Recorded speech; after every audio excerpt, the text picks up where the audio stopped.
आईची वेळी कोण बांधायची आहे? आम्हीच बांधायचं सगळं काही, कारण तिला हाताने काहीच करता यायचं आता ती स्वतः करते. सांगा सांगा, इथे सांगा. साडी पण लावायला मला नाही जमायचं. हाता लावून बघा. हातवर उचला बघू. उचलावर जेवढे जातील तेवढे न्या.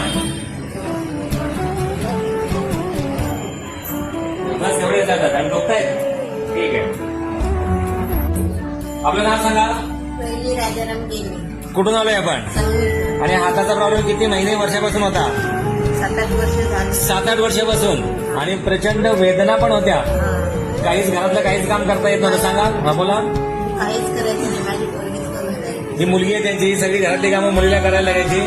आणि मुलगी सांगेल तर काय त्रास होता आईला? आईला संधिवात आहे, त्याच्यामुळे तिला काहीच हालचाल करता येत नव्हते. हात पण तिची मुवमेंट होत नव्हती अजिबात. आणि आता सरांकडे आल्यानंतर तिचे हात पूर्ण प्रॉपर वरती जात आहे. मला खूप छान वाटतंय. आणि हसते आहे. आणि हसते. आणि वेदना होत्या ना चेहऱ्यावरती, त्याच्यानंतर आता जरा हाताची मुवमेंट करून बघूया. जरा सरका. हात खाली परत चालेल. यावर हा. ओके. बघा मगाशी माझं स्माइल सगळं काही सांगून जातोय. असे ते केस मधून बघा. दोन्ही हाताने पूर्वी असे जायचे का हात? मगाशी आपण बघितलं ना. पोरगालाच पोरगी बांधायची. आणि काय बोला. आईची वेळी कोण बांधायची आहे? आम्हीच बांधायचं सगळं काही, कारण तिला हाताने काहीच करता यायचं आता ती स्वतः करते. सांगा सांगा, इथे सांगा. साडी पण लावायला मला नाही जमायचं. हाता लावून बघा. फळ वगैरे करायला नाही. आता साडी नेसता येते का? बघा बघा ऍक्टिंग जमतंय.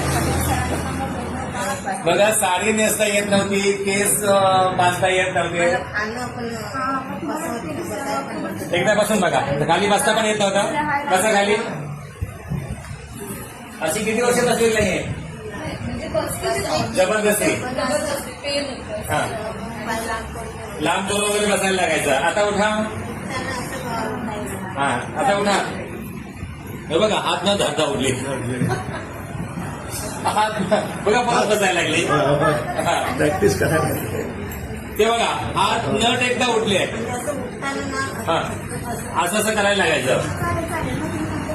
बरं. ते पूर्ण त्याचा प्याला पण मला घासता येत. चहाचा पेला पण असा घासता येत नव्हता. हे पूर्ण असंच होत नव्हतं. असं इथं जरा काय लागलं. आता करून बघा. हे बघा एक चहाचा पेला पण धुता येत नव्हता. एवढी पण मुवमेंट होत नव्हती. खुश आहात? विचारायची गरजच नाहीये. हा व्हिडिओ शेअर करू शकतो ना आपण. असं थांबूया. थँक्यू त्यामुळे मी आज एवढं दिवस थँक्यू खूप खूप थँक्यू. खरंच तिचा हात वगैरे काहीच मुवमेंट होत नव्हती. आता ती पूर्ण थोडं मसाज वगैरे केल्यानंतर पूर्ण हात वरती जाते तिचा प्रॉपर. मला खूप छान वाटतं. आम्ही